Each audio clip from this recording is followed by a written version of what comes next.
Hello and welcome to Blade Learner. So today we are going to start the second chapter of our first unit. First unit which we are discussing was mid 18th century India. हम 18वीं शताब्दी के भारत के बारे में पढ़ रहे थे और अब हम इसमें दूसरे चैप्टर की शुरुआत करने जा रहे हैं which is rise of autonomous states के डिक्लाइनेशन ऑफ मुगल एम्पायर के शुरू होने से जो मुगल एम्पायर का डिक्लाइन शुरू हुआ उसके बाद कैसे एक ट्रांसफॉर्मेशन ऑफ पॉलिटी होता है और एक डिसेंट्रलाइजेशन हम देखते हैं, राइज ऑफ ऑटोनोमस स्टेट्स होता है. So we will discuss that. So इस लेसन में हम इंट्रोडक्शन देखेंगे. So without any further delay let's start the lecture and do subscribe the Blade Learner and press the bell icon for latest update, and you can follow me on the Instagram too. The link is in the description below.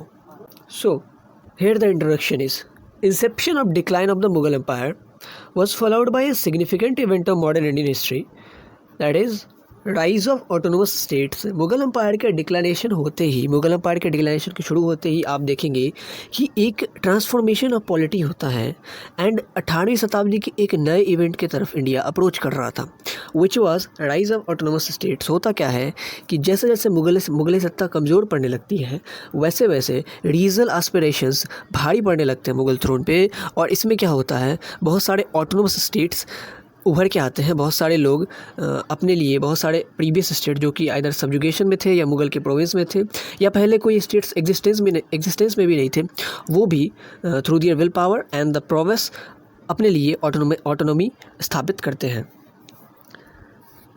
And declination of Mughal Empire signified a decentralization of power, and 18th century India saw a transformation of polity.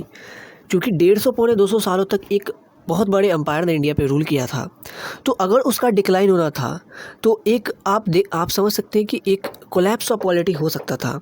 लेकिन by God's grace ऐसा नहीं हुआ.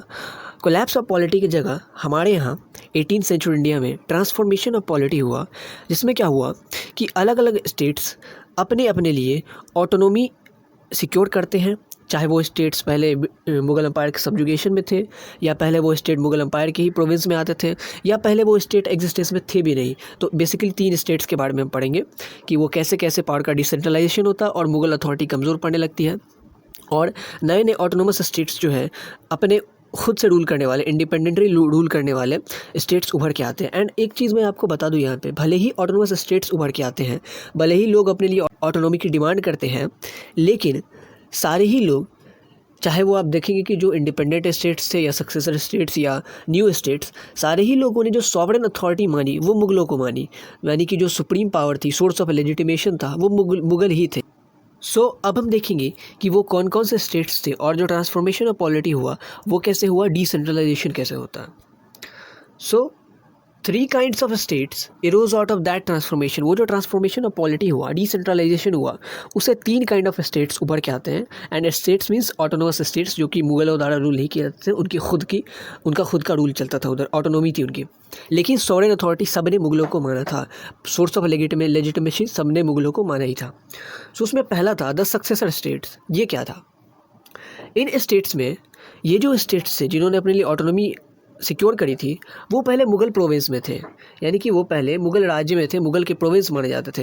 And इसमें जो कुछ states थे वो तो मुगलों के लिए बहुत ही ज़्यादा इंपॉर्टेंट थे. आप देखें कि स्ट्रेटजिकली देख लें या इकोनॉमिकली देख लें, बहुत ही इंपॉर्टेंट प्रोविंस ने अपने लिए ऑटोनॉमी सिक्योर करी.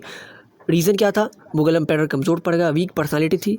और एक रीज़न और था कि they broke away from Mughal empire and arose as a result of assertion of autonomy by their respective governors of Mughal provinces. हुआ क्या कि ये जो प्रोविंस थे जो अब तक मुगलों के अंडर आते थे, मुगल एम्पायर के प्रोविंस थे, यानी ये जो स्टेट्स थे वो अब तक मुगल एम्पायर के प्रोविंस थे, उनके गवर्नर्स बहुत ही केपेबल थे. लाइक आप देखें कि इसमें एग्जांपल मैंने हैदराबाद, अवध, बंगाल और कर्नाटक का दिया. तो हैदराबाद के गवर्नर को आप देख लें, निज़ामुल मुल्क, बहुत ही बढ़िया काम किया, एडमिनिस्ट्रेशन बहुत ही अच्छे से रूल किया, रेवेन्यू को बहुत ही स्मूथली चलाया. सो इससे क्या हुआ, और यही चीज़ अवध में भी थी सादत खान के साथ और बंगाल में भी थी मुर्शिद कुली खान के साथ. इन तीनों ने ही बहुत ही स्मूथली रूल किया था, बहुत ही केपेबली एडमिनिस्ट्रेशन चलाया था. सो इससे क्या हुआ कि इनके अपने अपने रिस्पेक्टिव स्टेट्स में, रिस्पेक्टिव प्रोविंस में एक दबदबा बनने लगा. और हुआ क्या कि जब उन्होंने देखा कि अब मुगल एम्पायर अब ट्रस्ट करने लायक नहीं रह गए हैं, अब बहुत ही वीक हो गए हैं, फ्लैटरी के इन्फ्लुएंस में आके डिसीजन करने वाले हो गए, जो कि थे ये तीनों स्टेट मोहम्मद शाह रंगीला के टाइम में आप देखेंगे कि ऑटोनॉमी सिक्योर करते हैं। तो मोहम्मद शाह रंगीला के टाइम में बहुत ही हालत ख़राब हो चुकी थी, सिर्फ फ्लैटर लोग बच गए थे मुग़ल कोर्ट में। तो इन तीनों ने और अम्पायर के साथ इन तीनों गवर्नर्स का कॉन्फ्लिक्ट भी चलता था।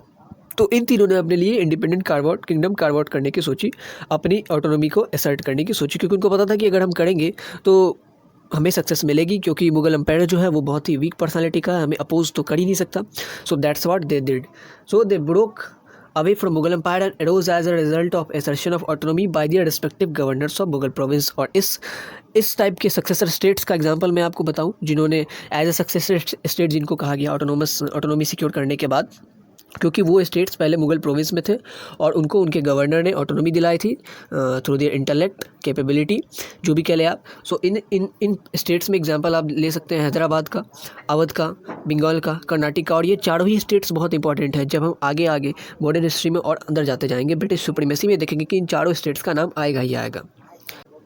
So the next category is of the independent states. ये क्या था? ये जो इलाके थे ये पहले नॉमिनली मुग़ल एम्पायर के एक पार्ट थे, या आप कह लें कि प्रोविंस तो नहीं थे, लेकिन मुग़ल एम्पायर के सब्जुगेशन में आते थे। Earlier were nominally the part of Mughal empire, या ऐसा भी कह सकते हैं under the subjugation of Mughal empire.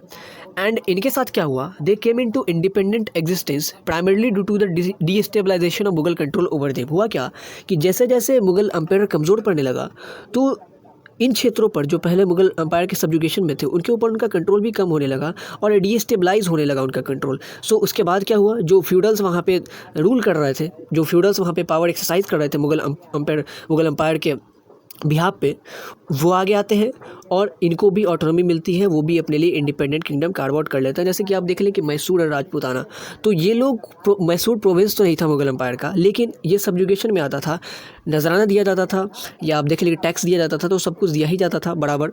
लेकिन ये प्रोविंस नहीं था, एक तरह से आप कह लें कि सब्जुगेशन में था या कंट्रोल में था, सोवरेनिटी के अंदर आता था मुग़ल एम्पायर के। लेकिन जैसे जैसे ये सब तब तक बहुत अच्छा चला जब तक मुग़ल एम्पायर मजबूत थे, औरंगज़ेब तक, कि ये लोग मुकर नहीं सकते थे। और जब इनको ये पता चल गया कि अब जो ये कमज़ोर होने लगे हैं, मुग़ल एम्पायर अब वीक आने लगे हैं, लेस कैलिबर के लोग आने लगे हैं, तो दे स्टार्टेड डिमांडिंग ऑटोनॉमी, और उन्होंने अपने लिए इंडिपेंडेंट किंगडम की स्थापना भी करी, इंडिपेंडेंट स्टेट्स की स्थापना भी करी। सो इनको इंडिपेंडेंट स्टेट्स कहा गया। इसमें आप एग्जांपल ले सकते हैं मैसूर का, राजपूताना के कुछ इलाके थे इसमें। So the last category is of the new states. ये थोड़ा नया था।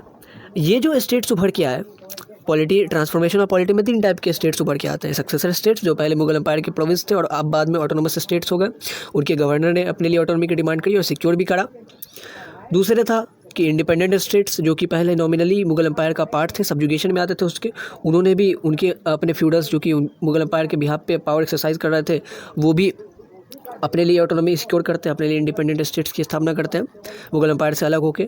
और तीसरा था, ये जो तबका था ये पहले एग्जिस्टेंस में ही नहीं था, rose as a result of rebellion by local chiefs against Mughal authority. हुआ क्या? बहुत सारे लोग औरंगज़ेब के समय से ही आप देखेंगे, औरंगज़ेब के एडेन से पहले तक जो बहुत सारी लोकल पावर्स थी, उनको ऐसा लगता था, या बहुत सारे नेटिव लोग थे, उनको ऐसा लगने लगा था, Mughal made them feel like कि वो बाहरी नहीं है, वो नेटिव ही है, हम ही में से एक है। लेकिन औरंगज़ेब ने ऐसी मिसगाइडेड पॉलिसीज़ अख्तियार करी। आप देख लें जो बेसिकली उसकी socio religious policies as per the perspective of non Muslims, तो इसने बहुत ही ज़्यादा ब्लो दिया और सबको ये फील करवाया, Aurangzeb constant them to feel like कि दे आर नॉट नेटिव्स, वो बाहरी हैं, and how did they rule, वो हम पे कैसे रूल कर सकते थे। सो ऐसा होता है। और इससे क्या होता है कि बहुत ही छोटे छोटे इलाकों के लोकल चीफ्स भी रिबेल करना शुरू कर देते हैं, ठीक है, on the behalf of misguided socio religious policy, जिजिया के बिहाफ पे, पिलग्रिमेज के कारण। सो इसमें क्या होता है, बहुत सारा तबका उभर के आता है और बाद में वो एक इंडिपेंडेंट और स्टेट्स के रूप में, बाद में वो एक किंगडम के रूप में स्थापित हो जाता है। उसमें से तो एक तो बहुत बड़ा नाम है मराठाओं का।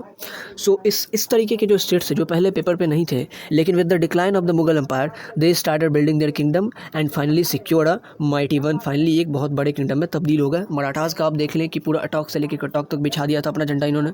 फिर सिक्स को देख लें कि 18वीं शताब्दी तक आते आते इन्होंने भी अपना सिख किंगडम की स्थापना कर दी, रंजीत सिंह ने। जाट्स ने भी वही करा। सो तो ये सब जो था, ये एक रिबेलियन के फॉर्म में इसकी शुरुआत हुई थी, लेकिन लास्ट में इन्होंने अपने लिए स्टेट्स बनाए, अपने लिए किंगडम की स्थापना भी करी। So example we can say Marathas, Sikhs, Jats.